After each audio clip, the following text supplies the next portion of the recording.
વડોદરા શહેરના ગોરવા દશામાં કૃત્રિમ તળાવ ખાતે યુવા કાઉન્સિલર શ્રી રંગ રાજેશ આયરે દ્વારા ગણેશ ભક્તોને 21,000 લાડુની પ્રસાદીનું વિતરણ કરવામાં આવ્યું હતું। આજે અનંત ચતુર્થીએ ભક્તો શ્રીજીનું વિસર્જન કરી તેમને ભાવભીની વિદાય આપી રહ્યા છે। ત્યારે અનેરા અવસરે વડોદરા શહેરના ગોરવા વિસ્તારમાં આવેલા દશામાં કૃત્રિમ તળાવ ખાતે યુવા કાઉન્સિલર શ્રી રંગ રાજેશ આયરે દ્વારા ગણેશ ભક્તોને 21,000 ઉપરાંત ચોખ્ખા ઘીના લાડુના વિતરણનું આયોજન કરવામાં આવ્યું હતું। જય સાઈનાથ એજ્યુકેશન એન્ડ ચેરિટેબલ ટ્રસ્ટની સમગ્ર ટીમ સેવામાં જોડાઈ હતી। આ પ્રસંગે ડેપ્યુટી મેયર ચિરાગ બારોટ, યુવા કાઉન્સિલર શ્રી રંગ આયરે, વડોદરા શહેર ભાજપાના કારોબારી સભ્ય અને પૂર્વ કોર્પોરેટર રાજેશ આયરે તથા અન્ય આગેવાનો જોડાયા હતા। મોટી સંખ્યામાં ભક્તોએ પણ લાડુની પ્રસાદીનો લાભ લીધો હતો। આજે આખા વડોદરા શહેરમાં શાંતિપૂર્ણ રીતે ગણપતિ વિસર્જન ચાલી રહ્યું છે।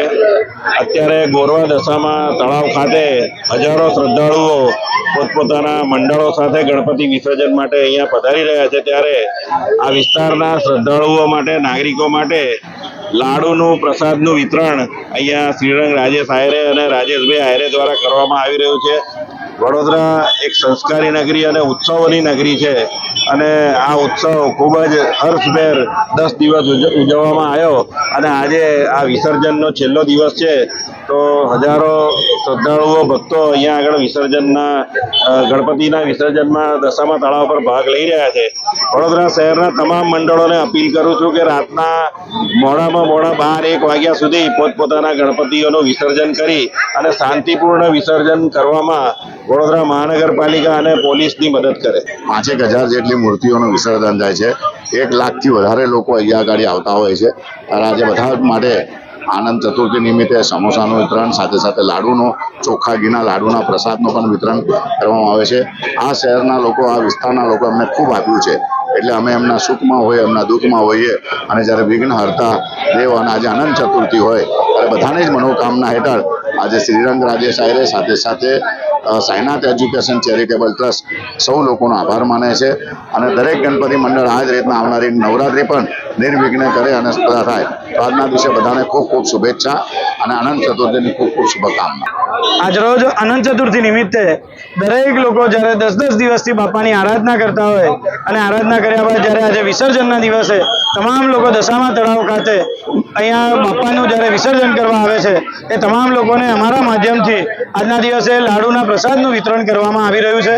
જે પણ ભક્તો અહીંયા વિસર્જન કરવા આવશે એ તમામ ભક્તોને અમારા માધ્યમથી અમે જેવી રીતે પ્રણ લીધો છે કે 21,000 લાડુઓ અમે અહીંયાથી દરેક જે ભક્તો આવશે એમને અહીંયાથી વિતરણ કરીશું અને એવી જ રીતે અમારી સાથે વડોદરા શહેરના હમણાં ડેપ્યુટી મેયર શ્રી ચિરાગભાઈ બારોટ પણ અમારી વચ્ચે ઉપસ્થિત રહ્યા હતા અને એવી જ રીતે તમામ જે વોર્ડ નંબર 9ના જે મહામંત્રી છે, સાથે વોર્ડ નંબર 9ના જે સંગઠનના પ્રમુખ છે, મહામંત્રી છે, વોર્ડ નંબર 8ના મહામંત્રી છે, એ તમામ લોકો આજના દિવસે અહીંયા ઉપસ્થિત રહ્યા હતા અને તેમના સાથે અહીંયાથી લાડુનું વિતરણ કરવામાં આવ્યું છે।